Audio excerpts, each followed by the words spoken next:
Let us see the next question. Mrs. Daksh Limited is planning to import multi-purpose machinery from United States of America at a cost of 15,000. The company can avail loan at the rate of 19% interest per annum with, highlight the portion, quarterly rest with which it can import the machinery. तो ये company के बारे में information दे रखा है. It is planning to import a machinery from United States of America. Consideration हमको दे रखा है डॉलर करेंसी टर्म में. यानी क्या होगा, लेट्स से ये जो दक्ष लिमिटेड है, say that is say going to have the foreign exchange risk.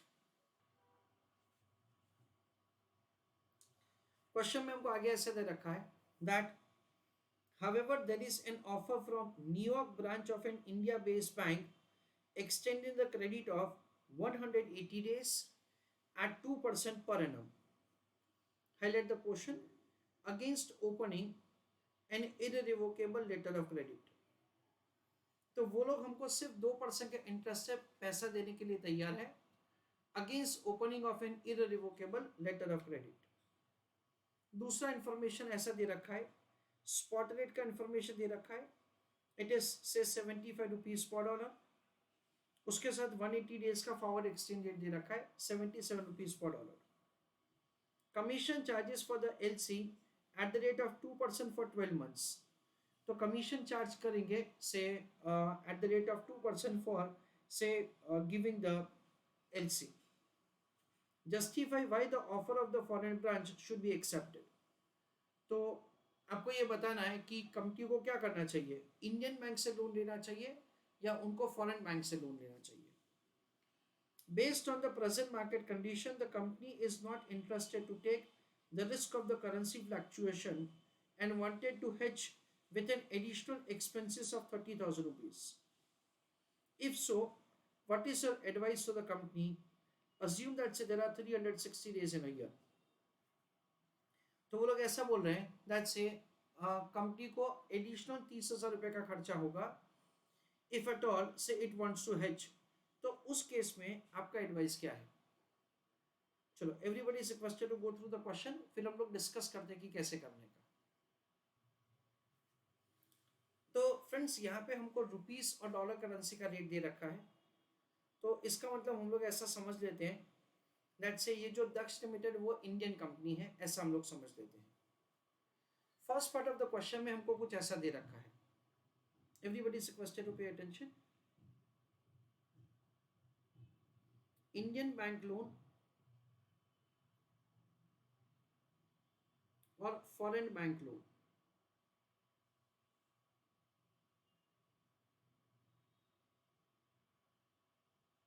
ऐसा करके हमको दो बैंक का लोन का प्रपोजल दे रखा है.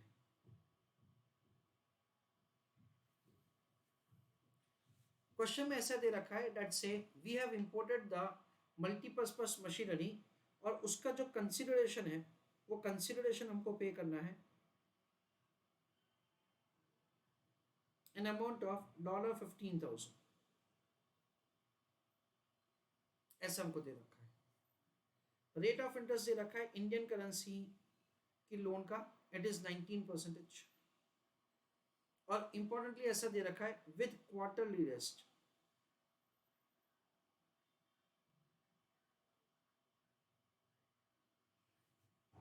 There is an offer from the New York branch of an Indian based bank और उसमें हमको दे रखा है कि रेट ऑफ इंटरेस्ट है सिर्फ 2%. और टाइम पीरियड हमको दे रखा है, टाइम पीरियड इज 180 डेज. उसके साथ साथ हमको दे रखा है डेट से against opening of irrevocable LC. यानी कि जो फॉरेन बैंक है वो हमसे एक गारंटी चाहता है दैट से the somebody should give guarantee to them that say if at all we default then they will make payment on our behalf. ऐसा दे रखा है. स्पॉट एक्सचेंज रेट का इंफॉर्मेशन दे रखा है और 6 महीने का forward exchange rate, that is what's the normal information is provided to us. Spot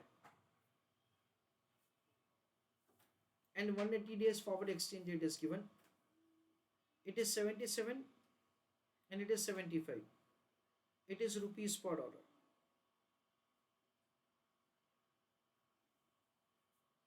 दूसरा हमको क्वेश्चन में ऐसा दे रखा है फ्रेंड्स दैट अगर हम लोग इररिवोकेबल लेटर ऑफ क्रेडिट यानी हम लोग हमारी बैंक को बोलेंगे दैट से आप हमको गारंटी दीजिए दैट से यानी आप उनको गारंटी दीजिए that if at all we default then you will make payment on our behalf है ना, ऐसा उन्होंने हमको दे रखा है that say in that case say there is the commission charges for the LC is 2% per annum for 12 months. सबको दे रखा है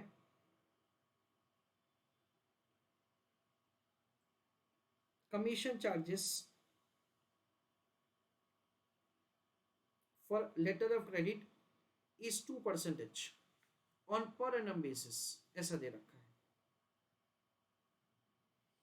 और यहां पे हमको ये डिसाइड करना है ये justify the offer of the foreign branch should be accepted.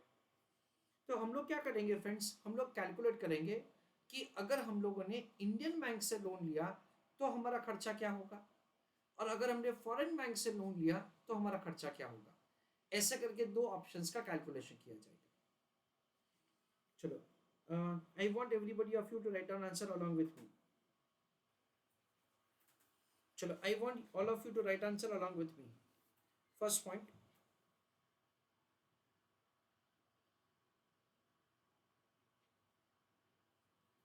we have to decide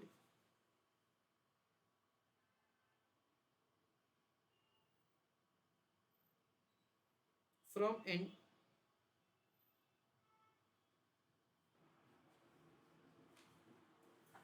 we have to decide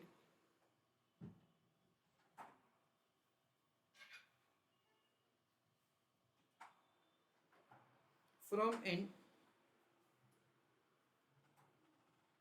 Indian company point of view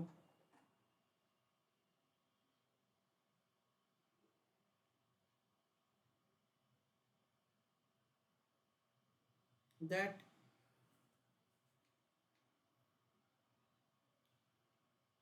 to make payment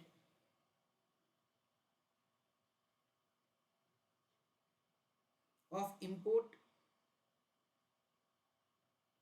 comma whether to take loan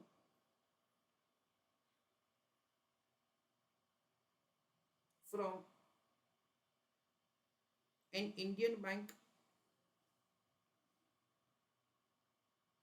or from a foreign bank.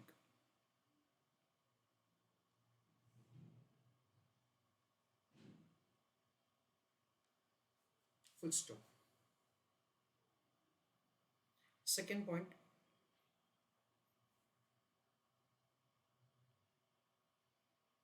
for this decision making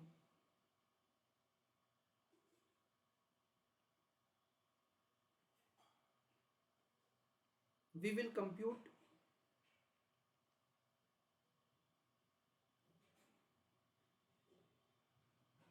total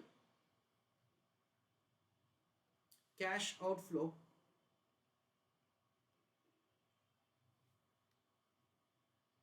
for both options.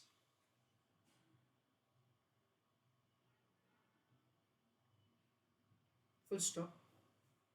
Option having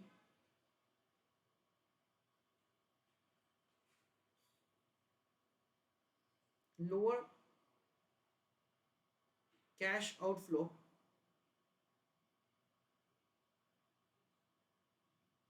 will be selected.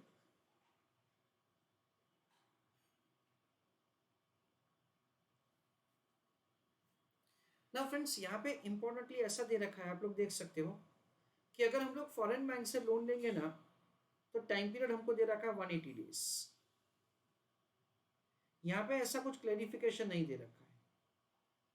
तो basically क्या होगा, दोनों options को comparable करना पड़ेगा हमको. वो comparable कैसे किया जा सकता है, हम लोग जो फर्स्ट ऑप्शन है ना उसका टाइम पीरियड अज्यूम करेंगे लेट अस से 6 मंथ्स, तो दोनों कंपेरेबल होगा. So next point, in order to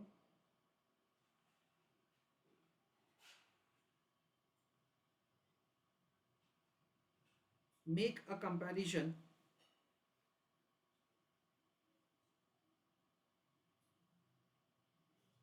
between both options,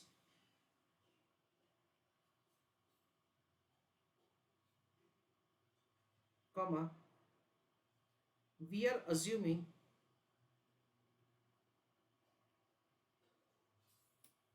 that loan from Indian bank will be taken for 6 months.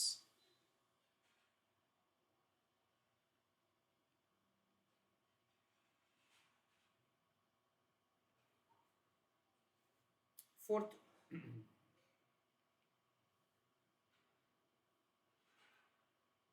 in case of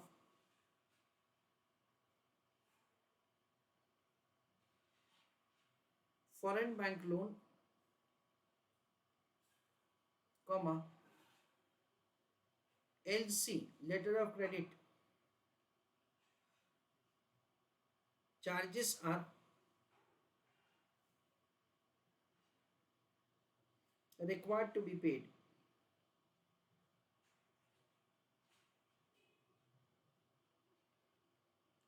Full stop.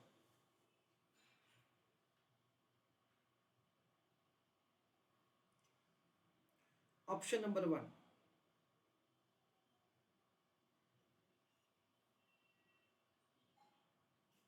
taking loan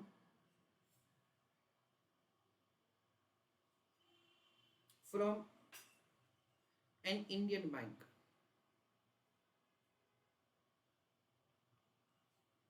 friends, अगर India के bank से loan लिया तो आज से 6 महीने के बाद हमारा कैश आउटफ्लो क्या होगा, वो आप मुझे लिख के बताइए चैट बॉक्स पे. चलो, I request all of you to write down answer along with me. सबसे पहले working note number one, calculation of loan amount, वहां पे लिख रहा हूं मैं रुपीज टर्म. हम लोग क्या लिखेंगे friends, rupees and dollar. Spot exchange rate दे रखा है हमको 75 रुपीज पर dollar. So this amount of the rupees is supposed to be borrowed in order to purchase machinery worth $15,000.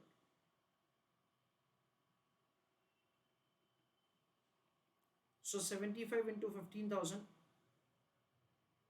divided by 1.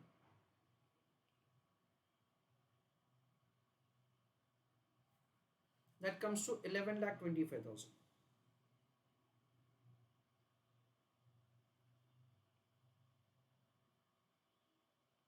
यानी इतना पैसा हमको बोरो करना पड़ेगा.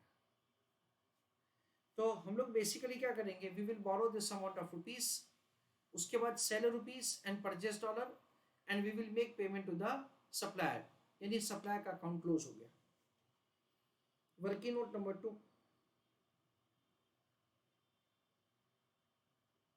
calculation of repayment of loan after 6 months.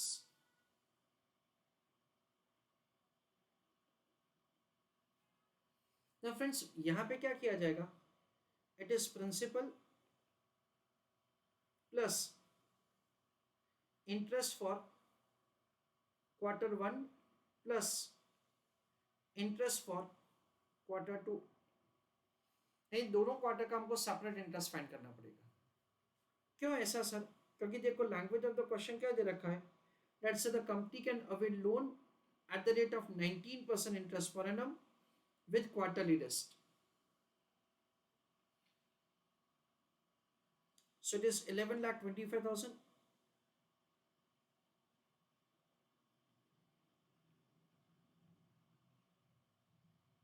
plus 11,25,000 into rate of interest is 19% into 3 divided by 12, तो ये पहले quarter का इंटरेस्ट हो जाएगा। क्वार्टर का मतलब होता है 1/4, प्लस क्या करेंगे इंटरेस्ट फॉर क्वार्टर 2। सो यहाँ पे हम लोग लिखेंगे 11,25,000 plus 11,25,000 into rate of interest है 19% into 3 divided by 12, that comes to 53,437.5 plus second quarter का इंटरेस्ट। ना इंपॉर्टेंटली फ्रेंड्स, जब हम लोग सेकेंड क्वार्टर का इंटरेस्ट कैलकुलेट करेंगे ना, उसमें फर्स्ट क्वार्टर का जो इंटरेस्ट है ना वो प्रिंसिपल में ऐड किया जाएगा। ऐसा क्यों सर? ऐसा इस वजह से क्योंकि क्वेश्चन में दे रखा है that the interest is quarterly compounding. तो प्लस 11,25,000 यानी क्या होगा, सेकेंड क्वार्टर का इंटरेस्ट होगा 11,78,437.5 into rate of interest question में हमको दे रखा है 19% into 3 divided by 12,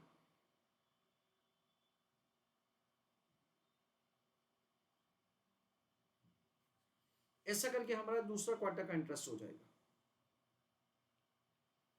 so 11,25,000 plus 53,437.5 plus अभी हम लोग क्या करेंगे friends,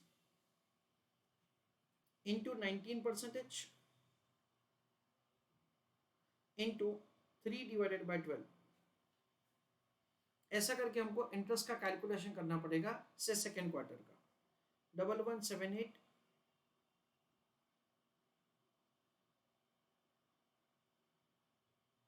043.75 into rate of interest है 19% into 3 divided by 12. I'm sorry, over here there is a mistake on my end.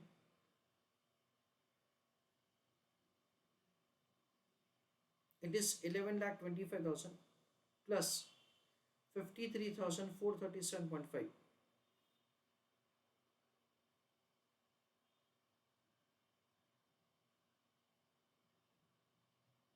That comes to 11,78,437.5। इसके ऊपर हम लोग इंटरेस्ट का कैलकुलेशन करेंगे eight the rate of 19% into 3 divided by 12, तो it is 55,975.78। तो final answer हमारा होगा 11,25,000 प्लस 53,437.5 प्लस 55,975.78। सो कुल मिला के रीपेमेंट होगा 12,34,413.28। So this is the amount of the repayment of the loan after 6 months in first option. उसके बाद ऑप्शन नंबर 2,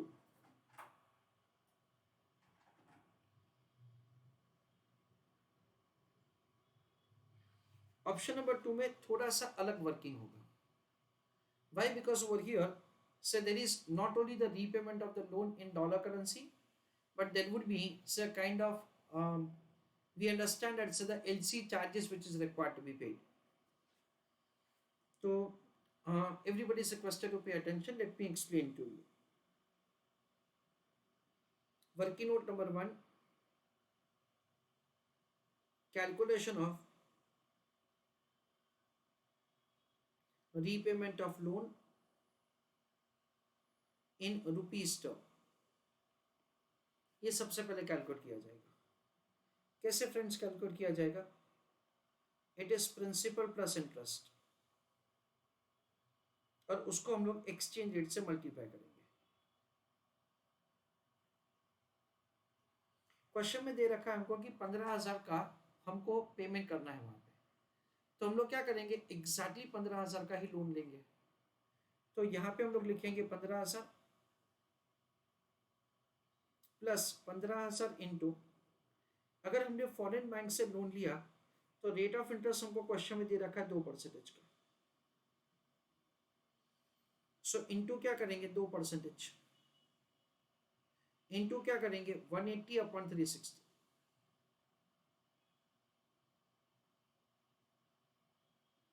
तो ये प्रिंसिपल प्लस इंटरेस्ट ऐसा हो गया। इसका पेमेंट करना है हमको 6 महीने के बाद। 6 महीने के बाद का एक्सचेंज रेट हमको दे रखा है 77। So what will happen, it is 15,000 into 2% into 180 divided by 360 उन्होंने दे रखा है इस वजह से। So it comes to 150 plus 15,000, that comes to 15150 into exchange rate हमको दे रखा है 77। So into 77, that comes to 11,66,550।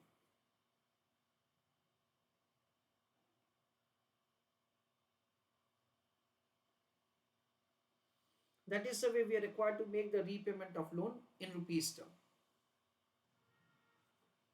उसके बाद वर्किंग नोट नंबर 2, उसमें हम लोग कैलकुलेट करेंगे से द अमाउंट ऑफ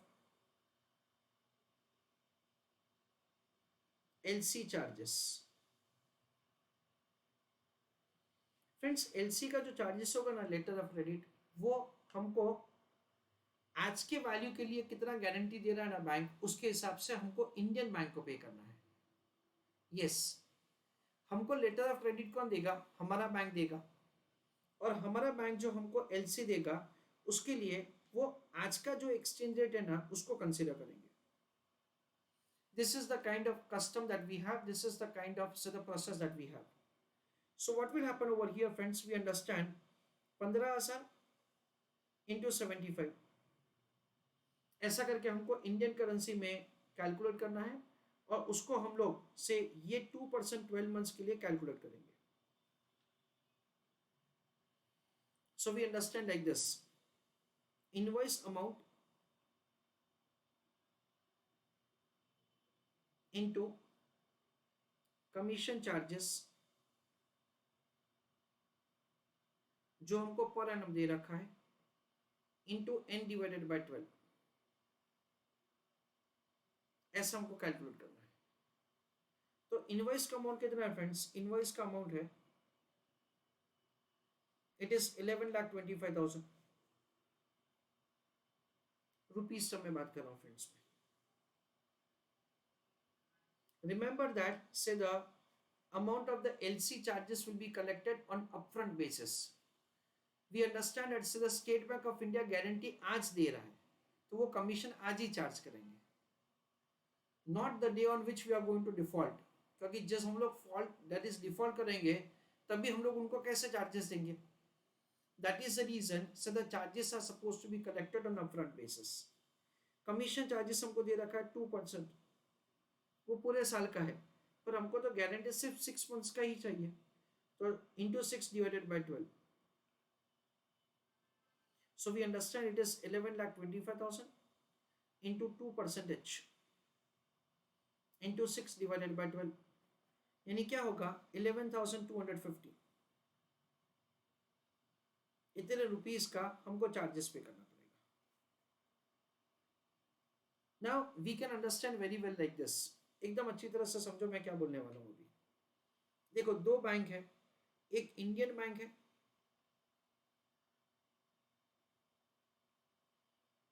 और दूसरा फॉरेन बैंक है।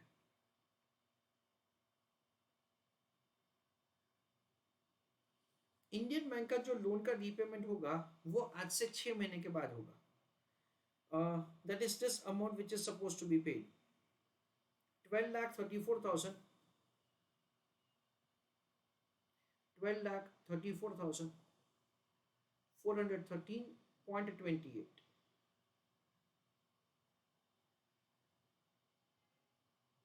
जो फॉरेन बैंक है उसका ये जो रीपेमेंट ऑफ द लोन है वो 6 महीने बाद ही है, 11,66,550. Now importantly, this charges is required to be paid today, यानी इसको हम लोग यहाँ पे पे करेंगे. So what happens, dear students? We are required to take into account the effect of time value of money in respect of this charges. हमको ये जो चार्जेस है ना उसके ऊपर टाइम वैल्यू ऑफ मनी का इफेक्ट लेने का है. So we are required to incorporate the concept of time value of money in respect of these charges. तो ऐसा हम लोग मान लेते हैं समझने के लिए that say in order to make the payment of this amount of the charges to the domestic bank, हमने उन्हीं से पैसे बोरो किए, तो हमको क्या करना पड़ेगा, उनको इंटरेस्ट पे करना पड़ेगा. तो हम लोग यहाँ पे प्रिपेयर करेंगे third working note number 3, calculation of interest on charges. उसमें क्या किया जाएगा, interest for Q1 plus interest for Q2, ऐसा किया जाएगा. 11250 into 19% into 3 divided by 12 plus interest for Q2. Q2 का मतलब क्या होता है, Q2. So in that case it is 11250 into 19% into 3 divided by 12, यानी आंसर आता है 534.375.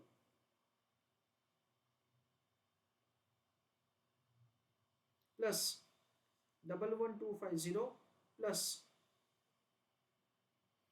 534.375, इसके ऊपर हम लोग इंटरेस्ट का गिनती करेंगे सेकेंड क्वार्टर का, इंटू 19% इंटू 3 डिवाइडेड बाई 12.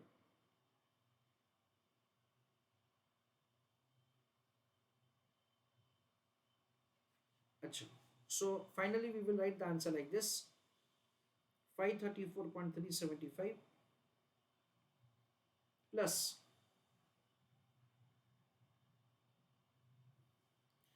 ये सेकेंड क्वार्टर का होगा into 19% into 3 divided by 12, so 559.758.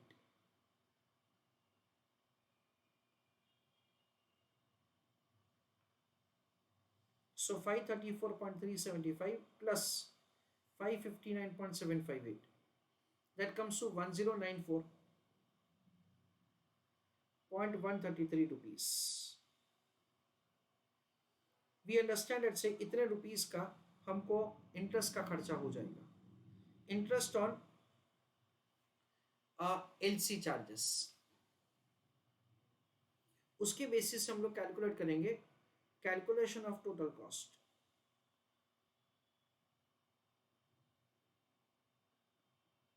उसमें हम लोग लिखेंगे repayment of loan plus LC charges plus interest on LC charges.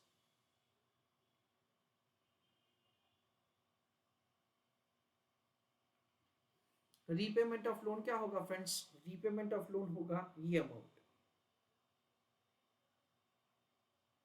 11,66,550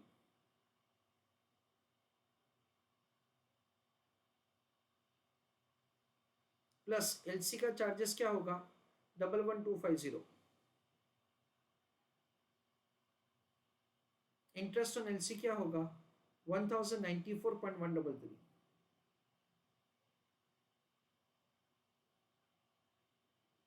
तो final answer is like this, 11,66,550 plus 11250 plus 1094.133, that comes to 11,78,894.133.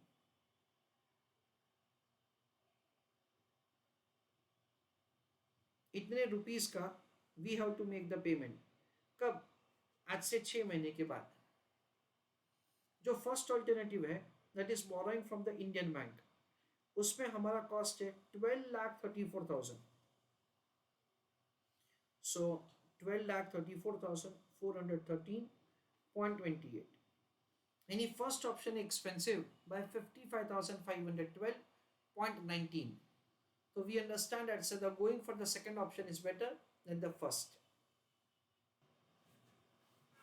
So write down final decision.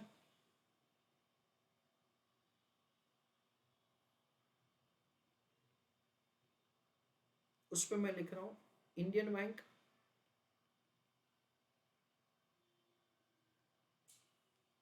And US bank.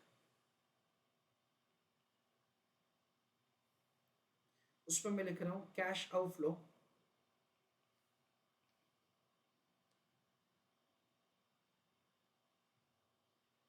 After 6 months। US bank में है 11,78,894.133 और जो हमारा Indian bank है उसमें 12,34,413.28। इन दोनों का कंपैरिजन किया जाएगा और हम लोग यूएस बैंक को सिलेक्ट करेंगे। Right answer. तो फाइनल आंसर ऐसा लिखा जाएगा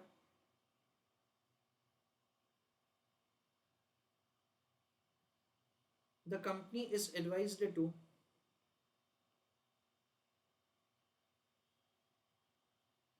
take loan from US bank, full stop. It is cheaper by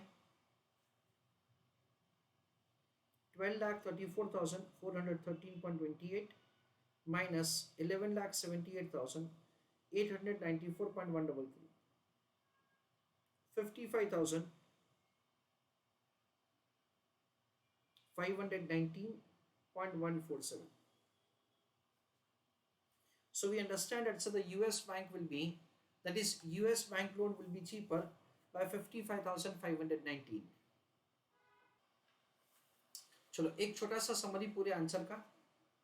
यहाँ पे हमको ऐसा दे रखा है first part of the question जो खत्म हुआ उसका कि 15,000 का कंसिडरेशन वाला हमने एक मशीनरी बाय किया है। हम लोग दो जगह से लोन ले सकते हैं, डोमेस्टिक बैंक से यानी इंडियन बैंक से जिसपे रेट ऑफ इंटरेस्ट होगा 19% और ऊपर से ऐसा दे रखा है it is with the quarterly component. Foreign bank से लोन ले सकते हैं जिसपे रेट ऑफ इंटरेस्ट होगा सिर्फ 2% और उसमें टाइम पीरियड का क्लैरिफिकेशन दे रखा है 180 days। In order to make both options comparable हम लोग फर्स्ट ऑल्टरनेटिव में भी 6 months का अजम्पशन लेते हैं। कमीशन चार्जेस दे रखा है एलसी के लिए it is 2% per annum in case of the foreign bank. Spot rate दे रखा है और 180 days का फॉरवर्ड एक्सचेंज रेट दे रखा है और क्वेश्चन में ये दे रखा है डेट से आपको क्या करना है वो आप डिसाइड कीजिए। तो सबसे पहले अगर हम लोग इंडियन बैंक से लोन लेते हैं तो एक अजम्पशन हमने किया है कि 6 महीने का टाइम पीरियड तो ही दोनों कंपेरेबल होंगे। इंडियन बैंक में बहुत आसान है 15,000 इंटू 75 इतने अमाउंट का लोन लिया जाएगा। इतना लोन लीजिए, sell rupees, purchase dollar, make payment of the consideration, यानी कि हमारा जो अकाउंट है वो स्क्वायर ऑफ हो जाएगा। रेट ऑफ इंटरेस्ट हमको दे रखा है 19%। देखो मैं डिवाइडेड बाय क्या कर रहा हूँ, मैं डिवाइडेड बाय 4 कर रहा हूँ। क्यों? क्योंकि इंटरेस्ट क्वार्टरली कंपाउंडिंग है यानी हर 3 महीने के बाद। क्वार्टर स्टैंड्स फॉर 1/4 तो इसमें हमने एक ऐड किया इनटू इज इक्वल टू, यानी क्या हुआ ये फ्यूचर वैल्यू कैलकुलेट हुआ 1 रुपए का। हमने लोन कितना लिया था इंटू 75 इंटू 15,000, जो लोन लिया था उसका कंपाउंडेड वैल्यू आ गया and this is what we understand is the repayment of the loan after 6 months 12,34,413.28। या तो फिर हम लोग ऐसा भी कर सकते हैं लेट्स से पहले क्वार्टर का इंटरेस्ट क्या है उसको जोड़ दो first quarter that is principal में और फिर दूसरे क्वार्टर का ब्याज कैलकुलेट करो। दैट इज द वे हमको simple time value of money का कॉन्सेप्ट लगाने का है। जो दूसरा ऑल्टरनेटिव है वो इंपॉर्टेंट है। सबसे पहले हमने लोन का रीपेमेंट किया, जिसमें $15,000 का हमने लोन लिया था। उसके ऊपर एक महीने का ब्याज, सॉरी 6 महीने का ब्याज हो गया 150। तो 15,000 plus 150 that is 15,150 is the repayment to be made. जब हम लोग रीपेमेंट करेंगे से तभी का रेट होगा 77। उसके हिसाब से we have calculated it is 11,66,550। दूसरा वर्किंग नोट हमने प्रिपेयर किया जिसमें एलसी लेटर ऑफ क्रेडिट का चार्जेस कैलकुलेट किया है। It is invoice amount into commission charges into n divided by 12. We understand that so this commission is required to be paid to the Indian bank जो हमको guarantee देगा, that is guarantee उनको देगा foreign bank को कि अगर हमने default किया तो वो हमारे बिहाफ पे पेमेंट करेंगे। Now I explain you like this कि इंडियन बैंक का रीपेमेंट 6 महीने के बाद, फॉरेन बैंक का लोन का रीपेमेंट 6 महीने के बाद, फॉरेन बैंक का जो हम लोगों को एलसी का चार्जेस पे करना है वो हमको आज पे करना है। इसलिए 11,250 के ऊपर हम लोग 2 क्वार्टर का इंटरेस्ट कैलकुलेट करेंगे, Q1 and Q2, that is 534.375। उसको वापस हम लोग 11,250 पे जोड़ देंगे और फिर हम लोग दूसरे क्वार्टर का इंटरेस्ट कैलकुलेट करेंगे। या तो अभी जो मैंने आपको शॉर्टकट प्रोसीजर बताया 0.19 डिवाइडेड बाय 4, जो भी आंसर है उसमें एक ऐड करो, इनटू क्या करो, इनटू इज इक्वल टू यानी उसका कंपाउंडेड वैल्यू आ जाएगा, इनटू 11,250 माइनस 11,250, तो देखो एग्जैक्टली 1,094.13 आ गया।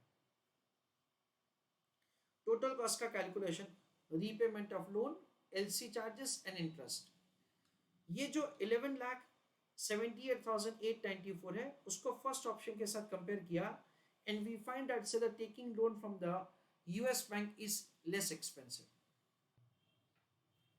Second part of the question, उसमें हमको ऐसा पूछा है, based on the present market condition, यानी looking to the present market condition, the company is not interested to take risk of currency fluctuation. Company को रिस्क नहीं लेना है एक्सचेंज रेट फ्लक्चुएशन का, and wanted to hedge with an additional expenses of 30,000। If so what is your advice to the company. देखो friends, ये जो hedging का question है ना वो तभी ही आएगा अगर हम लोग फॉरेन बैंक से लोन ले रहे हैं तो, एंड हमारा first part of the question का आंसर है कि हम लोग फॉरेन बैंक से ही लोन ले रहे हैं। हमको थोड़ा क्वेश्चन को ब्रॉडली समझने का है। यहाँ पे 180 डेज का फॉरवर्ड रेट दे रखा है, तो यू में हैव अ पॉइंट दैट अगर फॉरवर्ड रेट ही दे रखा है देन इन दैट केस इसको क्यों बाद में दिया है। वी अंडरस्टैंड दैट से पहले हमने ऐसा किया होगा that say based on expectation we would have done answer, and we understand that say अगर हमको फॉरवर्ड बुक करना है तो ये चार्जेस ऐसा हमको समझना पड़ेगा। वी अंडरस्टैंड दैट से जो 55,000 का सेविंग्स है वो 30,000 के चार्जेस से ज्यादा है, इसलिए हम लोग क्या बोलेंगे दैट से हमको यूएस बैंक से ही लोन लेना चाहिए। चलो right on answer, the company is revised to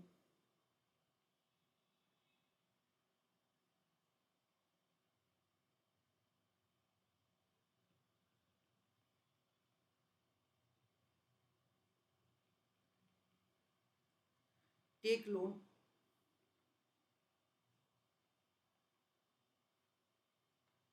from foreign bank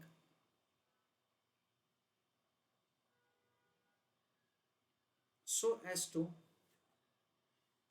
foreign bank because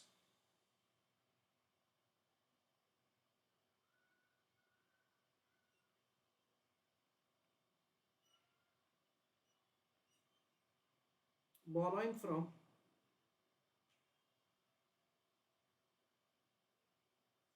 US bank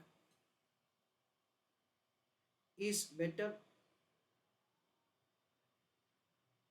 by rupees 55,519.147,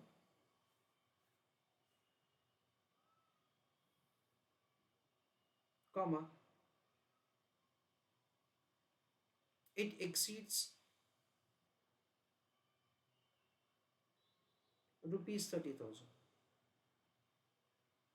Full stop.